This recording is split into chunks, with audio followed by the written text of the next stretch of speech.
हमारी कहानी शुरू होती है 4.5 अरब साल पहले। धरती गर्म पिघले हुए पत्थर की गोली थी। ज्वालामुखी प्यूर सरफेस पर लावा और गैसेस उगला रहे थे। लाखों सालों में धरती ठंडी हो गई। वाटर वेपर कंडेंस होके बारिश बैंक की गिरी, जिससे पहले ओशंस बेन। यह शुरुआती ओशन सिंपल केमिकल्स से भरे हुए थे। वाक्युति के साथ ये केमिकल सही तरीके से कंबाइन होके बिल्डिंग ब्लॉक्स ऑफ लाइफ बनाए। ये एक स्लो प्रोसेस था जिसमें लाखों साल लगे, लेकिन आखिर में पहले सिंगल सेल्ड ऑर्गेनिजम्स पैदा हुए। ये छोटे जीवन रूप आज धरती पर हर जीवित चीज के एंसेस्टर्स हैं। ये शुरुआती जीवन रूप बहुत बेसिक थे। वो सिर्फ सिंगल सेल्स थे, ओशन में स्विमते तैरते हुए, लेकिन उनके पास कुछ खास था, रिप्रोड्यूस करने की क्षमता। इसका मतलब है कि वो अपनी जेनेटिक इंफॉर्मेशन अपनी ऑफस्प्रिंग को दे सकते थे। जैसे जैसे ये शुरुआती ऑर्गेनिजम्स रिप्रोड्यूस करते थे, वो कभी कभी थोड़ा बदल जाते थे। इन बदलाव को म्यूटेशंस कहते हैं। ज्यादा म्यूटेशंस हार्मफुल होते हैं, लेकिन कुछ बेनिफिशियल होते हैं। बेनिफिशियल म्यूटेशंस वाले ऑर्गेनिजम्स के सर्वाइव और रिप्रोड्यूस करने की ज्यादा संभावना थी। लाखों सालों में ये बेनिफिशियल म्यूटेशंस ऐड हो गए। धरती पर जीवन ज्यादा कॉम्प्लेक्स हो गया। Single celled organisms multi cellular organisms में इवॉल्व हुए। नई और ज्यादा डाइवर्स स्पीसीज दिखने लगी। ओशंस अलग अलग प्रकार के क्रीचर्स का घर बन गए। कुछ सॉफ्ट बॉडीड थे जैसे जेलीफिश, दूसरों ने हार्ड शेल्स डेवलप किए जैसे ट्रिलोबाइट्स।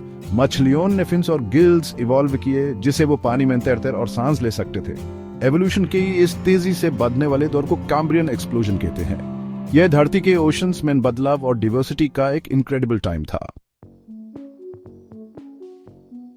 जीवन ओशंस में फ्लरिश हुआ, लेकिन जमीन बरन रही। फिर करीब 400 मिलियन साल पहले कुछ ब्रावे क्रीचर्स पानी से बाहर निकले।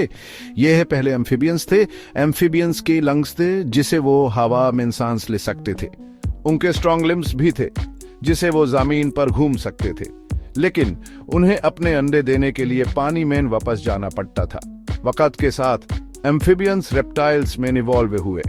रेप्टाइल्स की स्केली स्किन थी जिसे उन्हें मॉइस्चर रिटेन करने में मदद मिलती थी। वो हार्ड शेल्स वाले अंडे भी देते थे जो जमीन पर दिए जा सकते थे।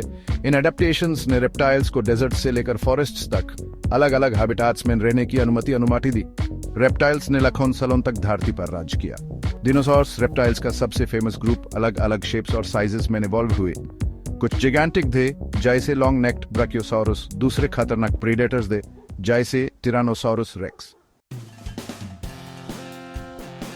करीब 65 मिलियन साल पहले एक भयानक घटना घटी। एक बड़ा एस्टेरॉयड धरती से टकराया जिससे वाइडस्प्रेड डिस्ट्रक्शन हुई।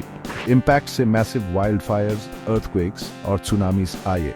डस्ट और डिब्री ने एटमॉस्फेयर को भर दिया, सूरज को ब्लॉक कर दिया। इस घटना ने डायनासोर्स और कई और स्पीसीज को खत्म कर दिया। इस एक्सटिंक्शन के बाद ममल्स फ्लरिश होने लगे। ममल्स वार्म ब्लडेड थी जिसे वो रेप्टाइल्स से ज्यादा क्लाइमेट्स में रह सकते थे। उनके फुर भी थे जो उन्हें गर्म रखने में मदद करते थे। सबसे इंपॉर्टेंट बात, ममल्स लिव यंग को जन्म देते थे और उन्हें मिल्क पिलाते थे। ममल्स का एक ग्रुप प्राइमेट्स पेड़ों पर रहने के लिए इवॉल्व हुआ। प्राइमेट्स के ग्रास्पिंग हैंड्स और फीट थे जिसे वो ब्रांचेस पर चढ़ और स्विंग कर सकते थे। उनके बड़े ब्रेन्स भी थे जो उन्हें अच्छी आईसाइट और कोऑर्डिनेशन देते थे। लाखों सालों में प्राइमेट्स इवॉल्व होते रहे। प्राइमेट्स की एक लिनिएज होमिनिन्स दो पैरों पर सीधे चलने लगे। इसे उनके हाथ टूल्स यूज करने के लिए फ्री हो गए। होमिनिन्स ने बेड ब्रेन्स भी डेवलप किए जिसे वो ज्यादा कॉम्प्लेक्स सोच सकते थे। करीब 2.5 मिलियन साल पहले ह्यूमंस अफ्रीका में इवॉल्व हुआ है। ये शुरुआती ह्यूमंस, जिन्हें कहते हैं, पत्थर से सिंपल टूल्स बना सकते थे। वो इन टूल्स का उस एनिमल्स को खाने के लिए बुच्चर करने और टूल्स बनाने के लिए करते थे। वैक्यूटी के साथ ह्यूमंस इवॉल्व होते रहे। उन्होंने बेड ब्रेन्स डेवलप किए जिसे वो ज्यादा सोफिस्टिकेटेड टूल्स बना सके और लैंग्वेज डेवलप कर सके। वो अफ्रीका से बाहर माइग्रेट भी करने लगे। आखिर में दुनिया के हर कोने में फैल गए। ह्यूमन एवोल्यूशन की कहानी लंबी और कॉम्प्लेक्स है, लेकिन ये एक कहानी है जो आखिर में हमारे बारे में है। हम billions of years of evolution का प्रोडक्ट हैं। हम प्रिमोडियल सूप में पैदा होने वाले पहले सिंगल सेल्ड ऑर्गेनिजम्स के डिसेंडेंट्स हैं और हम एक लंबी और रिच एवोल्यूशनरी हिस्ट्री के इनहेरिटर्स हैं।